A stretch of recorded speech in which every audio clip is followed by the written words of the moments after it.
Good morning. Let's talk about quality today. Producing quality products isn't something we've only recently focused on. I suspect that since the first human being carved something and traded it to someone else, quality has been an important part of work. But quality has a kind of spotty history.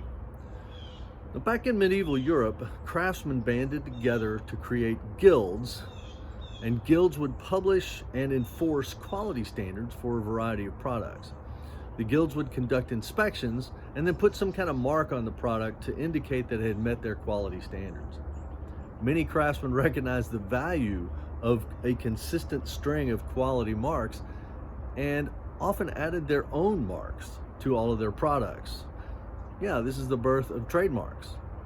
Consumers could trust certain marks to consistently provide high quality goods.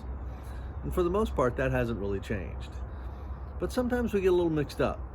Now, as we evolve from the craft age through the factory age and the Industrial Revolution, and then on to like supplying products to meet surges in demand, like during World War II, our focus frequently drifted from quality to quantity.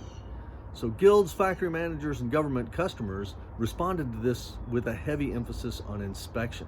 And this legacy of inspection lingers. And production planners today will build schedules to release more material than they actually need so that they can satisfy a day's demand despite a percentage of products failing inspection.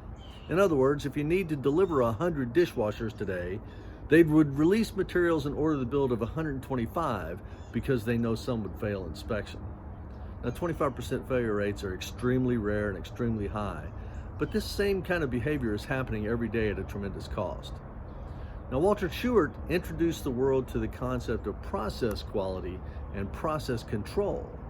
And the idea is that if you design and build an excellent process and keep it excellent and keep it in control, it's going to consistently deliver the required quality. This means you can build exactly what you need to deliver without extras to cover failures. That should save tons of money. Now, the U.S. relied heavily on this during World War II. We even began inspecting samples instead of doing 100% inspection. And this was necessary because we lacked enough skilled inspectors.